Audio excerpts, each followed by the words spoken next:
ప్రతి పేదవాడికి ఇందిరమ్మ ఇల్లు ఇవ్వడం ద్వారా 5 లక్షల రూపాయలు ఇచ్చి మీరు ఇల్లు కట్టుకునేటట్టు, మీరు ఆత్మ గౌరవంతో బ్రతికేటట్టు ఇవాళ ఒక గొప్ప కార్యక్రమాన్ని తీసుకొని పేదవాళ్లకు ఇండ్లు ఇవ్వాలన్న పథకం తీసుకున్నాం. పేదల సొంతింటి కలగానే మిగిలింది. గత బీఆర్ఎస్ ప్రభుత్వం ఇండ్లు లేని పేదలకు డబుల్ బెడ్రూమ్ ఇండ్లు నిర్మించి ఇస్తామంటూ ప్రగల్భాలు పలికిన నాయకులు అధికారంలో ఉన్న 9 సంవత్సరాల కాలంలో వాటిని పట్టించుకున్న పాపాన పోలేదు. నేను అడుగుతున్న మా ఆడబిడ్డల్ని, ఎవరికైనా మీకు డబుల్ బెడ్రూమ్ ఇల్లు వచ్చిందా? ఈడున్న మా ఆడబిడ్డలకు వచ్చిందా? అబద్ధాలు చెప్పి 10 ఏళ్ళు ఆడబిడ్డల్ని మోసం చేసి మళ్ళీ మోసం చేద్దామనుకుంటే నీ లగ్గం చేస్తామని చెప్పి బండకేసి కొట్టిరు కేసీఆర్.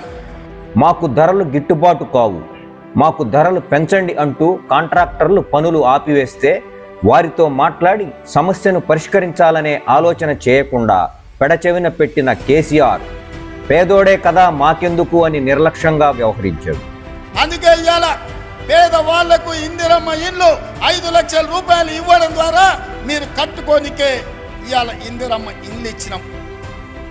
కాంగ్రెస్ ప్రభుత్వం అధికారంలోకి వచ్చిన ఏడాది లోపే పేదోడి కలను సాకారం చేస్తోంది.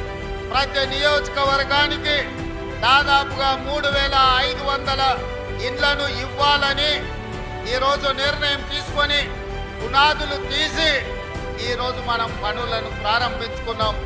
ఎన్నికల్లో హామీ ఇవ్వడమే కాదు, ఇచ్చిన హామీకి కట్టుబడిన సీఎం రేవంత్ రెడ్డి రాష్ట్రంలో ఇందిరమ్మ ఇండ్ల పనులకు శ్రీకారం చుట్టారు.